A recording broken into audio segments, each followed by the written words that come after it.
All right, the fourth part of the 7-point system for Camera Raw is adding contrast, because you're going to want to add contrast to make your images look contrastier. They're going to kind of look flat. Now, I mentioned earlier we don't really use the contrast slider. It's just too coarse. It's just, well, it's kind of like the contrast slider in Photoshop itself. It's not real great. I mean, we'll use it sometimes when we do something quick. Maybe we're making a black and white or something. Just want to do something real quick, maybe. But otherwise, for serious contrast, we're not going to use that. So let's first off, let's open this image here. Let's go ahead and right-click and choose Open in Camera Raw and open up this image right here. Okay, so the image looks kind of flat, and this is another area where you're going to notice another little change about editing between JPEG images, TIFF images, and then RAW images. Think about this. Remember we talked about when you shoot in RAW, you turn all the stuff off. Remember me mentioning they turn off contrast? Right. So if you have a JPEG image, when you go and look at it, the contrast has already been applied by the camera, right?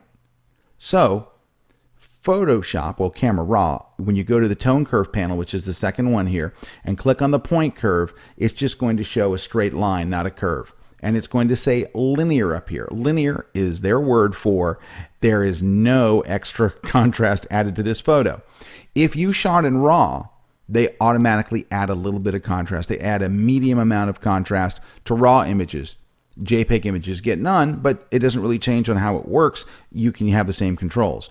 So what I like about the point curve is if you double click, or excuse me, if you click on the menu, you get three choices. Medium contrast, which is a curve that applies, watch the image. All right, looking better. Strong contrast, even better. Or you can just create your own one. Now, of course, if you just start touching the actual curve itself, it'll switch to custom for you. Now, here's the thing. The key to contrast in working with curves is basically this. The steeper you make the curve, the more contrast your photo will have. So right now you're this steep. If you were to click on this point, and what I like to do is use the up arrow key on my keyboard to make the highlights brighter.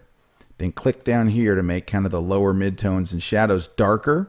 Look, it is now steeper than it was. Watch the difference here. Look, from strong. See, it was kind of flatter. Now you can pull it up or drag it down and it's steeper. It actually, you can see where the flat line is. So it is much steeper. So let's use the letter P to show you a before and after of how adding extreme contrast really affects your photo. And I think it looks good. Now, this is also a very interesting point to point out something else. It's always been this way in Camera Raw. I'm not crazy about it, but it's always been this way.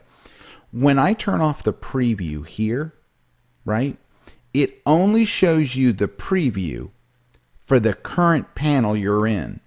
So if I were to go, just for example, over to the basic panel and make a really big move, all right, it only shows you the change for this panel. If I were to switch to the next panel, right, and make a change here, it only shows me the before and after for this panel. See how it still kept the image blue? So it's on a panel by panel basis. So how do you really see a before and after of the full image? Well, one way is to go all the way down here to the end to either presets or snapshots and turn off preview. So that kind of gives you a full before and after. So it's not real obvious. It doesn't just jump out and grab you, does it? Okay. All right. So anyway, I just wanted to tell you that we can go ahead and reset this. Remember the trick for resetting the white balance? Just double click on the white balance tool. It resets. All right. Back to this tab. All right. So it starts off with a JPEG being linear. If this was a raw image, it would already be at medium.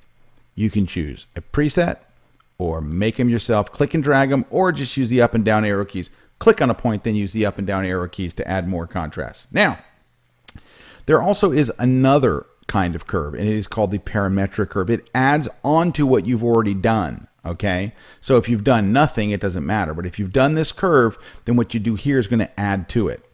So what this does is, if you prefer not to use the curve or you're uncomfortable with this or anything, there are 4 sliders here: highlights, lights, darks, and shadows. If you drag this to the right, you can see it kind of increases the highlights there. It moves the part of the curve that would increase that, the darks, and then the shadows is going to increase the very, very bottom of the curve. All right, so that's another way, if you're kind of uncomfortable with this stuff, to do it. That being said, I'm going to reset the whole image. All right, and to reset the whole image, you just go to Camera Raw Defaults. There is another way to set the parametric curve, and you might like it better. A lot of people really like it. It's easy, it's fun. I'll leave it up to you whether you like it or not. Different people are crazy about it or they hate it. But here's how it works. It is this tool right up here. It is the 5th tool in the toolbar. It looks like a little target with a crosshair cursor. All right, so let's just back off. And what this lets you do is if you see a particular part of your photo that you think, I wish this sky was darker, you just click and then you're going to drag down and it automatically adjusts that part of the curve. All right, now you're like, man, that's cool. I don't really have to understand curves. I can just go and drag. Well, in a lot of cases, that's true. The problem is it's not looking at the color. It's looking at those tones, and it moved the entire curve. So the entire image gets affected by that. So then if I say, but yeah, now I want this building brighter, it has to adjust that same curve back. So it's not without, it's false. Now let's see if we can bring that yellow up. See how as I'm bringing the yellow up, it's also increasing the red over here. So it can also be a little frustrating too, because you're like, no, I want the sky darker blue. So you can see it's kind of doing the upper mids. Well, it's not a good place to click there. Let's click up here. I've made such a mess of this curve. The only thing to do is to start over. All right, let's drag this down. So you're thinking, ooh, this is going good. I want the bricks brighter. And it changes the curve in a funky way. So that's why it is there, and in some cases. So when do I use this? I use this when there's one particular area that I need to fix. Like if there was one particular thing in this photo that just is way off and I wanted to fix it. So for example, if I just said, you know what, everything else is cool, but I got to make the sky darker. I got to make this yellow brighter. Then I would click and drag upward. Do you see? Take a look at that, by the way. Do you see how the cursor was changing there? It was showing up and down arrow there like that. That's telling you drag up and drag down. Just kind of a little visual cue there for you. So gives you an idea of what you're doing. All right, so that's the tone curve and the parametric curve. Now, I want to talk to you about how I use them in my own workflow. So here's what I do. Normally, I'll come in and I will try first the medium contrast if it's not already a raw image, and strong contrast. If I want more contrast, I'll click, go up a little bit here, maybe down a little bit here. And honestly, that's usually all I have to do. I usually do not go to the parametric curve. I usually don't need to grab the tonal adjustment tool, or TAT is what we call it for short. So normally it's a pretty easy fix, but this is a much better way to add contrast, because here you have control, where if you use this slider here, it's just more contrast or less contrast. It's an overall contrast, and it's kind of but it'll work in a pinch, and you'll see me grab it here and there just for, especially when I'm doing special effects or things. All right, so that's the 4th point, using curves to create contrast.